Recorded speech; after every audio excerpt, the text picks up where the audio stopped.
It is currently October 10th, and we just got finished up with our first moment of teaching with Cherlyn, talking about biblical worldview and how we should view the world based on the Bible. Something pretty cool. Not so much dealing with like the relationship with God, but more so on how we relate to others. So less of a vertical and more of a horizontal relationship with other people. And so, yeah, it was really cool. She kind of glazed over some things today. Kind of touched on different aspects of what we're going to talk about. But yeah, really excited to dive into what she has for us in the future. She started off by giving us some of these facts. For example, 80% of the worldview is made up by the age of 5. So 80% of what you perceive in the world is made up by the age of 5. And that kind of blows my mind. Like, I completely understand it, but the fact that that's true, like, completely blows my mind. Just because, I mean, you think about, okay, what do I care about when I'm a 5-year-old? What do I think about when I'm a 5-year-old? Um, like, okay, I care about presents. Like Christmas time, it's presents. I think about like my friends and like do they actually like me or not. I care about my toys. It's very much like me, and more emotional connection, and less of an actual um, understanding of others and what they need and what your role is in society. Um, so the fact that 80% of our worldview is developed by the age of 5, that's really surprising to me. And then 100% of our worldview, you pretty much have like 100% of how you view the world by 14, and then from there it just kind of continues to like change a little bit based on your experiences, what you experience, what you do, and that really struck me as like crazy. Like by the age of 14, we've already decided how we should view the world and what the world has to offer us, and how we view different people in different situations. So it kind of got me like starting to think like, okay, if that's the case, then what are some things that influenced my worldview? Um, so I thought back and I was like, well, I grew up in a home with 2 parents. Um, and so for me, it was very structured, very felt safe. It felt usual. I grew up with tons of like friends, family that were constantly supporting me, encouraging me in who I was. Um, and at the same time, I struggled with who I was. Um, and so I'm like, okay, from that, I gained a perception of the world as a safe place, um, and that the people around you care about you and your feelings and who you are. Um, and she shared an example from her life where she grew up in a not such a good place, and how she actually grew up in a community that was very like they would just find crack bags on their front lawn in the morning, um, and that was normal. So when she comes down here, for me, I go somewhere and I'm perceiving, okay, there's danger. There's like, be cautious about this person because they're walking a certain way or they look a certain way. And for her, it's like, whoa, it's dangerous down here? Like, really? Like, yeah, she knows it's dangerous, but it's nothing new. Because she's grown up in that, so she perceives the world differently. Um, and it's not necessarily like I'm afraid of that, but more so the fact that I'm wary of that. I understand that part of it. So I go from that, and then you think about, okay, like my experiences where I grew up, Lancaster County, it's been entirely like Christian based. Like the majority of the interactions I have are with Christians. How does that affect my worldview? Um, and so generally, you just see good in people. Like for me, I've learned to see good in people, see what their quality traits are, and even if it's bad, that they have some good in them somewhere. Um, whereas somebody different could see, no, everybody's just bad, and they're trying to trick you if they're acting good towards you. Just very different.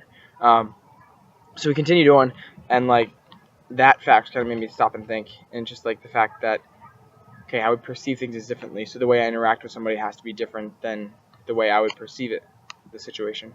So continuing on, she kind of gave us a target, like a bullseye, And in the center, coming from the center, was worldview, and then your worldview affects your values, which affects your behavior, which affects your culture. And some of those can be interchanged, like your values affect your worldview, your behavior affects your worldview, how you act, how you go about certain things. But ultimately, like, it's your worldview that affects everything, because it's how you perceive things, it's how you interpret things. And there's a quote that she had is, humans are sponges. We absorb culture, styles, different things like that. And like, how true is that? And how much does that relate to our walk with Christ? And we see something, or we perceive it a certain way, and so we attribute these values that we see in culture to these different things into our Christian aspect of life, just because that's our worldview. That's where we're coming from. That's what we understand. And how much that can develop a bad sense of the biblical view. She gave an example of Western culture values independence. When you grow up, and as you're a teenager, you just desire to be more independent. A big stepping stone is getting your license, because then you can drive and you can be more independent. And then, as soon as possible, you want to move out of the house. What she said, a lot of times in Latin culture, they value family. And so, even guys, girls, still at the age of 29, 30, 35, will still be living at home with their parents, because they value their family. Like, the only time that they move out is when they get married and have a family, like start a family of their own. And so there's a much different value set on the things that we have. So it's a world view in that sense. When we identify something that isn't true, or is a half truth, we should change it. One of the things that she said we're going to get to this week, just that when we find something that we've believed for so long, that we make sure we change it or keep an open mind about it. Not that we're closed off and say, well, no, that's the wrong way, and my way is the right way. And just how we go about that. I think. Oh, this was interesting. The question was the percent of church attenders that have biblical worldviews. And then there's a different list. So 7% of Protestants have a biblical worldview. 2% of mainline Protestants have a worldview. Less than 0.5% of Catholics have a biblical worldview. 13% of non-denominational Protestants have a biblical worldview. And 10% of Pentecostal have a biblical worldview. And 8% of Baptists. And so, averaging all that out, it's about 9% of born-again Christians have a biblical worldview. 9%. And biblical worldview is everything that we do that is shaped by God and by the Father.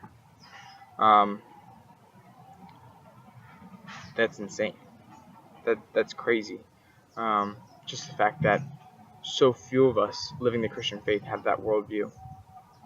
Like, do we truly know what it means to be a Christian then, if we don't view the world as God says we should, or the way that we should, and what that does to us? Yeah, it's crazy. We are the Bible to those that have never read the Bible, was one of her comments. How true that is. If I'm living my faith out in a way that's very different to what everybody else is doing, I'm the only person that is living that faith out, and so I may be the only Bible that they ever read. Meaning I need to step up my game. I can't be slacking at all, because there's one chance maybe they have to view the way I interact with other people and view that as like truth, and then it's gone. So she continued on. We went through Matthew chapter 22, going through the disciples, and it's John and James that are talking, and they're like, God, can we have like the left and right hand seats on your throne? And he's like, that's not mine to give. So we went through that, and like, what's important to God? What's important to the disciples? What does it mean to... Oh no, that was later on. That was... Yeah, that was later on. We had a sheet that went through. Matthew chapter 22, 34 to 40 is a teacher of the law asks God, Jesus, what is the greatest commandment? And he responds with, love the Lord your God with all your heart, your soul, and your mind. And the second is like it. Love your neighbor as yourself. These are the greatest commandments, and all the other laws fall behind these. And so just like the fact that what does God value? What does He love? What should we love? What should we value? So that went on, and we came up with an acronym of JOY. So you put Jesus first, then you put others, and then yourself, and that gives you joy, because you're putting God's values, God's will above yours, above your own. Also described as God, others, and me, or GOM. Um, but often our worldview is based upon our assumptions. We don't know these people. I have had maybe 1 or 2 interactions with the religion of Islam, and so my facts and the way I perceive them comes out of my assumptions towards them. And so how do we change that? How do we go about that? And it goes through our thoughts, through our words, then our actions, our habits, and our lifestyle. Going up from the roots. Anything that you think will turn into words or actions, habits, or lifestyle, and to go about that in that sense. So, yeah, it was really monumental, and I think it changes how I begin to perceive the world, how I begin to perceive what my role is in that, and how I interact with people. Because if I know that my worldview is different than the biblical worldview, how do I change that? How I go about that? So I'm extremely excited as we go about the rest of the week, that I can learn from that and truly dig into that more.